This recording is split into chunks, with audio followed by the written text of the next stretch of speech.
Hola a todos y bienvenidos un día más a Momentum 3.0, el lugar donde tomamos nuestras propias decisiones financieras ahora.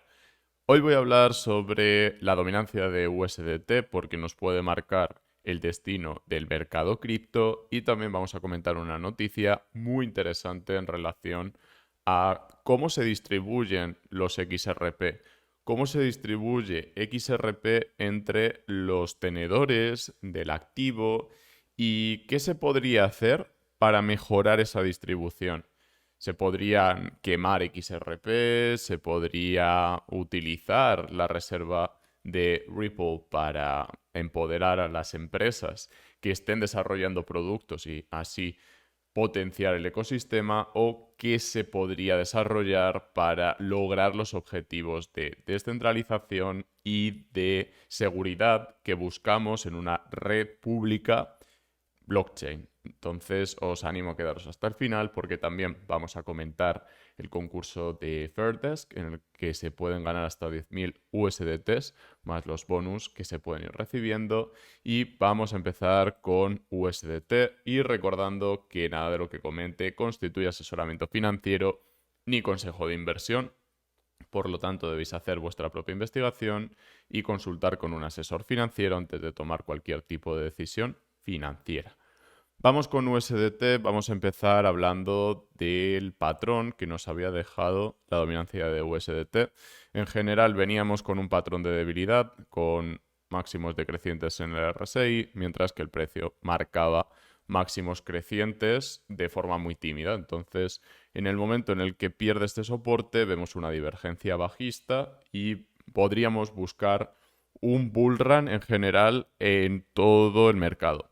Más que un bull run sería un swing alcista, sería un movimiento alcista, aunque luego siga cayendo. No creo que sea un movimiento lo suficientemente significativo como para decir se ha acabado el mercado bajista, aunque lo digamos en broma o lo digamos por mover un poco las redes sociales. Pero sí, en general vemos un rechazo en lo que antes era soporte, actualmente actuando como resistencia. ¿Dónde está el punto clave? En perder este mínimo de nuevo, porque tuvo una primera ruptura.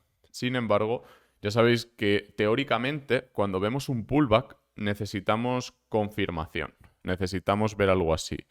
Cuando tenemos esta confirmación, buscamos una posición corta, es decir, buscamos comprar con dólares un activo como Bitcoin o como Ethereum y buscamos este mínimo anterior como target. En este caso tendríamos un ratio casi 2:1, podríamos incluso apurar un poco más para abajo y tener un ratio 2:1, pero lo más importante sería conseguir marcar un nuevo mínimo en la dominancia de USDT para poder marcar un long o marcar una posición de comprar barato para intentar vender caro en Bitcoin. Vamos a empezar con Bitcoin porque ya sabéis que mueve el mercado lo suficiente como para que haya que tenerlo en cuenta. Justo después voy a hablar sobre la consideración del Nasdaq y vamos a comenzar hablando de este pullback. Efectivamente tuvimos un pullback, no como yo esperaba, pero sí del estilo. Vimos una ruptura y después vino a una zona de soporte. Sí que tengo varias líneas por aquí dibujadas. Para mí la zona clave era esta, pero se ha desplazado aquí. Aún así, sí hemos visto ese pullback y actualmente la zona interesante pasaría a ser esta de aquí arriba. Vamos a marcar esa zona como zona de interés. Incluso vamos a quitar esta, ¿vale? Hay que ir ajustando la proyección y hay que ir ajustándose. Aunque no haya acertado el que hiciera el pullback justo en esta zona, todavía lo puede hacer. Todavía podemos esperar ese pullback a los 19.600, aunque me parece lo suficientemente fiable el haber hecho el pullback a los 20.000. Veamos, porque no hay prisa y siempre hay que buscar confirmaciones. En este caso sí vemos volumen en las últimas horas, vemos un buen volumen en el gráfico de una hora y justo ha tocado en la zona de antigua resistencia con la lógica que estaba marcando un poco más abajo. Pero tampoco es tan importante el nivel exacto porque lo importante es la idea, el marco conceptual que hemos desarrollado desde los últimos días. Continuamos con el gráfico contra el Nasdaq porque en el día de hoy sí estamos viendo un rechazo significativo. Seguimos con Bitcoin contra el Nasdaq porque vemos mínimos crecientes, máximos crecientes y por lo tanto la tendencia está favoreciendo a Bitcoin contra el Nasdaq. Creo que es un ratio muy interesante porque nos permite comparar a dos activos de relativo riesgo y además está hablando mucho de qué está sucediendo en Amazon, en Facebook y en otras tecnológicas y por lo tanto estamos viendo que Bitcoin no es un activo tan extremadamente volátil como puede parecer. De hecho, cuando hay un movimiento fuerte en bolsas, suele ser un movimiento todavía más explosivo porque los periodos de negociación son más breves. En Bitcoin y en las cripto se reparten más a lo largo del tiempo, aunque también vemos movimientos muy explosivos. La tendencia creo que va hacia conseguir mayor estabilidad en el entorno cripto y además conseguir que la volatilidad se reduzca. En el gráfico de XRP contra Bitcoin seguimos viendo una caída bastante fuerte, además una caída del tipo máximo decreciente y después vemos una especie de soporte. Aquí, si se lleva una posición corta hay que ir recogiendo beneficios, pero dejando una parte de la posición para la zona de los 2000.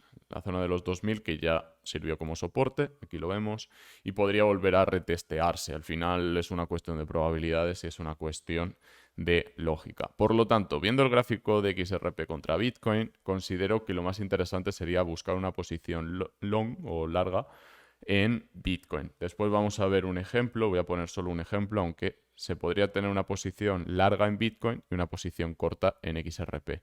También lo voy a explicar, voy a aprovechar este gráfico para decir, bueno, es que la tendencia sigue siendo bajista en el gráfico de XRP contra Bitcoin, entonces podemos cubrirnos con una posición short XRP long Bitcoin, para no depender tanto de qué suceda con el dólar. Después lo observamos, después lo estudiamos. ¿Qué sucede en Ripple con XRP? Básicamente tienen una misión que es distribuir los XRP de forma lógica y de forma que permitan la financiación de proyectos. Creo que la solución óptima, hablando con gente de Ripple directamente, es financiar proyectos, porque si quemamos los XRP que están en Ripple o una parte significativa de esos XRP, sí podremos ver un pump momentáneo, pero considero que eso no ayudaría a la financiación de proyectos, que al final del día sería lo más importante. Tampoco ayudaría a conseguir una mejor distribución geográfica porque Ripple puede centrarse en distintas áreas geográficas. Se puede centrar en Reino Unido, en Europa, en Latinoamérica, en Asia-Pacífico, Asia Central, incluso países que tienen mayores dificultades a la hora de crear un buen tipo de cambio.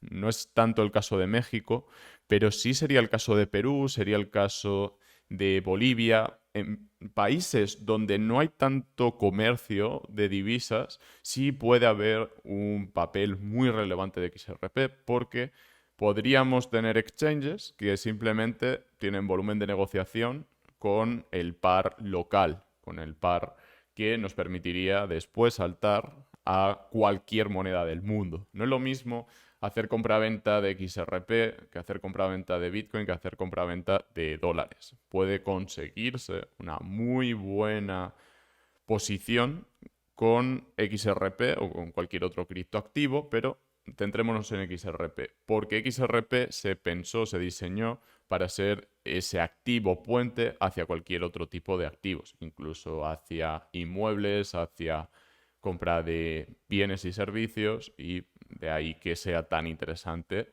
estudiar la distribución, pero considero que debemos tener apertura de mente. No podemos cerrarnos a decir Ripple tiene el 49,9% de los XRP centralizado.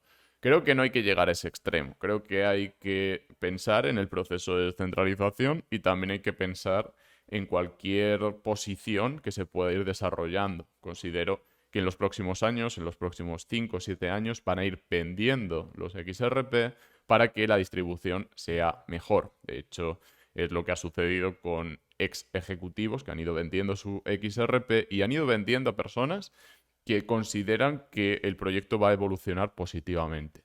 Tenemos también el caso de Stellar, que no ha salido tan bien. En Stellar quemaron XLM y el precio sigue muy por detrás del de XRP en términos de capitalización y en términos también de adopción. No estamos viendo tanta adopción de Stellar como lo estamos viendo de XRP.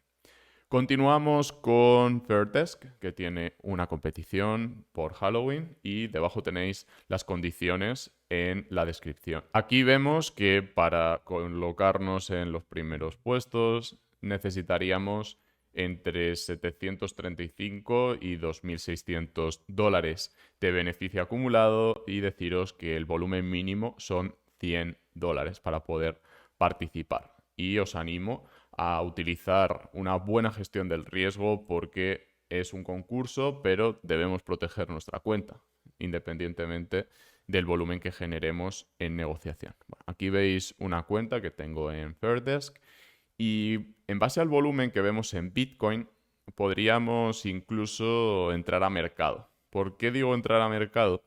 Porque está en una posición en la que colocando un stop loss por debajo de los 19.900 es más un scalp que un swing. Para un swing considero que habría que esperar un poquito más, habría que esperar una ruptura por encima de los 21.000. Si viéramos una ruptura por encima de los 21.000 ya tendríamos una zona de stop loss. Además es una continuación alcista, por lo tanto habría mayor posibilidad de ir entrando ya y no esperar a la ruptura del máximo anterior. Hay distintos estilos y creo que lo mejor es ir sumando estilos. Además, podemos ir añadiendo posiciones y personalmente creo que lo suyo sería esperar un retroceso en 20.400. De hecho, si ponemos 20.400 como ejemplo, tenemos, vamos a poner un 25%, un 29%, y ya entramos con un stop loss. En este caso no voy a dejar take profit porque los take profit me gusta dejarlos cuando me voy a dormir.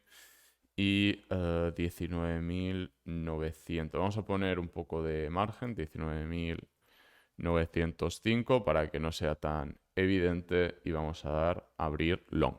Está en 20.400, vamos a poner 2 y vamos a abrir un long.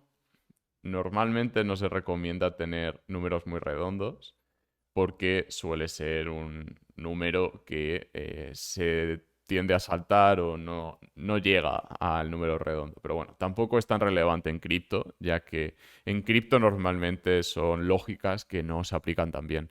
En el mundo tradicional a veces funciona y a veces no es tan efectivo. Vamos con XRP porque con el modelo que os comentaba, viendo el par XRP Bitcoin, podríamos buscar ir short en XRP o incluso ir short en una zona más elevada para tener una cierta cobertura. Por ejemplo, podría poner un short en 0.4723. Vamos a poner 0.4723 porque sería una antigua resistencia y podría ir short con un stop loss ajustado, es decir, con un stop loss en 0.4826. No se recomienda este tipo de trades, este tipo de posiciones en carteras que se estén formando o personas que no tengan experiencia. Es una estrategia un poco más compleja, pero creo que tiene sentido buscar este tipo de coberturas incluso en el día a día, sin necesidad de irnos a un hedge fund, sin necesidad de irnos a una estrategia muy compleja. Simplemente busco una posición larga, una posición corta. A lo mejor esa posición corta no acaba llenándose. Por ejemplo, aquí vemos que podría llegar o no. Y si no llegara, podríamos ir evaluando en base a lo que consideremos. En el caso de XRP, a ver, tampoco lo veo muy bajista, pero sí veo que podría ser una resistencia. Podría encontrar una resistencia por aquí y seguir cayendo. Podríamos incluso ver un poquito más de impulso para seguir la caída. Lo suyo sería buscar, entrar justo después de este mínimo y buscar los soportes aquí abajo, pero de momento creo que lo suyo sería buscar ese retroceso para seguir la caída. En este caso sería una tendencia bajista y buscaríamos el retroceso para un nuevo impulso bajista. Y también buscamos cubrirnos ante la posición de Bitcoin, porque normalmente se busca ir long en un activo y short en otro.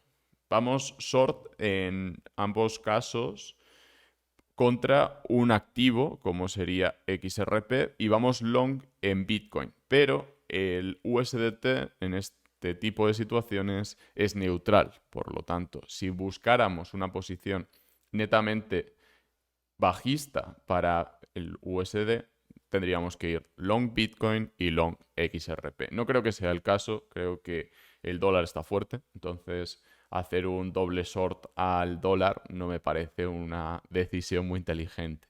Entonces así estaríamos balanceando nuestras posiciones y no dependemos tanto de si el mercado sube o el mercado baja, sino que estaríamos balanceando nuestro portafolio. Espero que os haya gustado, que os haya parecido útil y si es así, dejad un like, dejad un comentario y preguntad lo que queráis. Estoy abierto a responder vuestras preguntas y nos vemos en el próximo vídeo.